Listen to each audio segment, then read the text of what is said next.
మాకు భారత్తో ఎటువంటి సరిహద్దులు లేవు, భూ తగాదా అయితే అసలే లేదు. అలాంటప్పుడు భారత్ మమ్మల్ని ఒక శత్రువు దేశంలాగా ఎందుకు చూస్తుంది?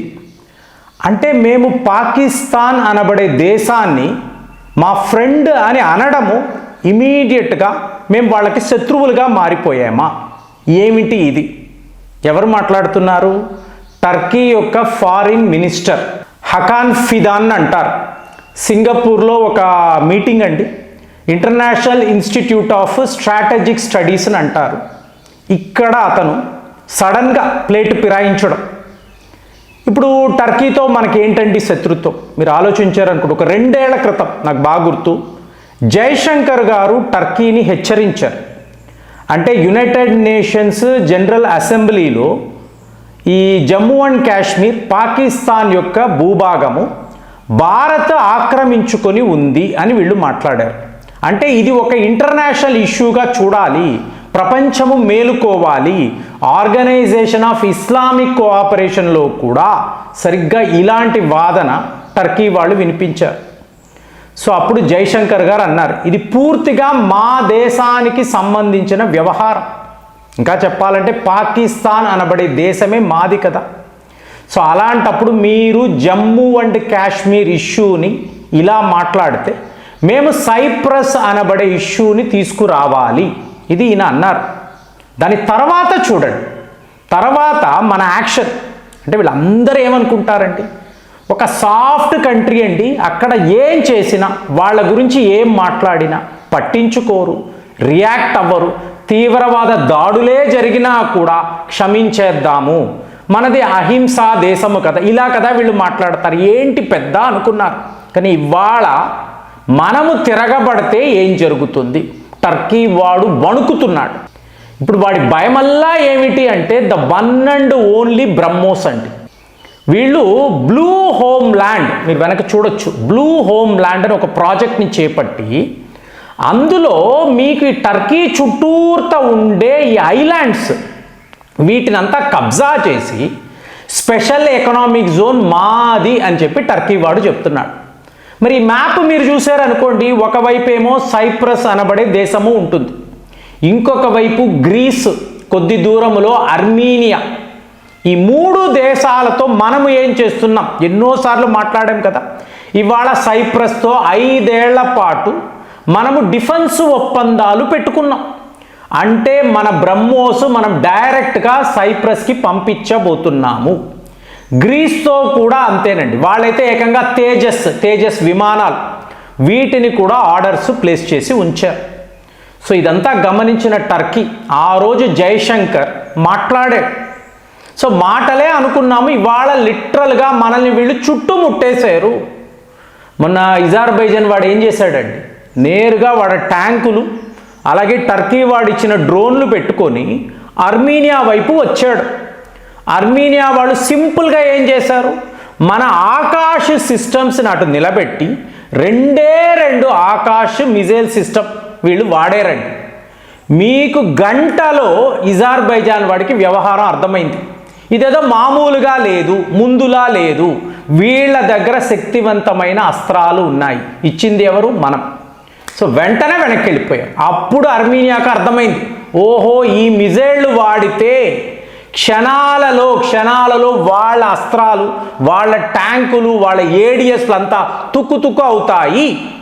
గమనించిన అర్మీనియా ఇమీడియట్గా మాకు బ్రహ్మోస్ కూడా కావాలి అన్నారు. ఇప్పుడు ఏంటండి బ్రహ్మోస్ అని అందరూ మాట్లాడతారు అంటే, టర్కీ వాడిని అడిగారు అనుకోండి, పాకిస్తాన్ వాడి రెఫరెన్స్, మేమంతా రెడీ అయిపోయామండి, సడన్గా ఈ భారతీయులు బ్రహ్మోస్ మాపై వాడడం మొదలుపెట్టారు, ఏమి చెయ్యలేము కదా. ఇప్పుడు టర్కీ పరిస్థితి కూడా అదేనండి. వీడు ఈ పొరుగు దేశాలతో గొడవలు పడితే వాళ్లను బెదిరించాలి అని చూస్తే భారత్ అక్కడ నుంచి వీళ్లకు బ్రహ్మోస్ ఇవ్వబోతుంది. నీ దగ్గర S-400 ఉండొచ్చు, నువ్వు దాన్ని వాడచ్చు వాడకపోవచ్చు, కానీ ఒక బ్రహ్మోస్ యాంటీషిప్ మిజైల్ని నీ పైన వాడడం మొదలుపెట్టాక నువ్వు చెయ్యగలిగింది ఏమీ లేదు అని పాకిస్తాన్ వాడు టర్కీకి చెప్తున్నాడు. సడన్గా వీడు ఇప్పుడు ప్లేట్ పిరాయించాడు. ఎందుకు మమ్మల్ని మీకు మాకు మధ్య ఎక్సలెంట్ రిలేషన్స్ ఉండాలి కదా. ఏంటి గొడవలు అంటే ఆపరేషన్ సింధూర్లో ఇన్నిన్ని డ్రోన్లు ఎవడరా ఇచ్చింది? నువ్వే కదా. అంటే వీళ్ళని చూడండి, ఎక్కడా కూడా మీకు ఎథికల్ వాల్యూస్ కనపడవండి. వాడు చేసేది ఒకటి, మాట్లాడేది ఒకటి. ఒకప్పుడు సత్సంబంధాలు అని మనం వినేవాళ్ళం, మార్జిన్ ఇచ్చేవాళ్ళం. ఇవాళ లేదండి. నువ్వు పాకిస్తాన్కి ఆయుధాలు ఇస్తూ రేపు ఇంటర్ కాంటినెంటల్ బాలిస్టిక్ మిజైల్ ఇవ్వబోతున్నాను ఇన్ని మాట్లాడుతూ భారత్ మమ్మల్ని ఎందుకు ఇలా ఒక శత్రు దేశంలా చూస్తున్నావు, నీకు నాకు మధ్య ఫ్రెండ్షిప్, ఇవన్నీ మాట్లాడితే ఎవడొప్పుకుంటాడు? ఇప్పుడు చైనాను చూడండి, సేమ్ అంతే కదండి. పాకిస్తాన్కి కావలసిన ఆయుధాలంతా ఇచ్చి మళ్ళీ భారత్ మా బెస్ట్ ఫ్రెండ్, వాళ్ళతో మాకు ఇన్నిన్ని లావాదేవీలు ఉన్నాయి, ఇంతంత వ్యాపారం ఉంది, ఇన్ని మాట్లాడితే అవన్నీ పోయాయండి. ఆ రోజులంతా పోయే. మీకు బ్లైండ్గా ఒకడిని నమ్మడము, ఏముందిలే వీడు మన ఫ్రెండే కదా అనుకుంటే, ఎవరో థియరీ చెప్తారు చూసారా, ఎవరికైతే మీరు ఎక్కువ సహాయం చేస్తారో వాడే మీకు ఎక్కువ అపకారం చేస్తాడు. సో ఇది థియరీ. మీరు అయ్యో పాపం వాడిని ఆదరిస్తే వాడే మీ కొంప ముంచుతాడు. గుర్తుపెట్టుకోండి, జీవితంలో ఇది జరుగుతుంది. సో మంచితనము అనేది కాదండి, ఇక్కడ దేశ రక్షణ. నేను ఒక్కటే ఈ వీడియోలో చెప్పగలనండి, మీకు ఈరాన్ అయిపోయిందండి.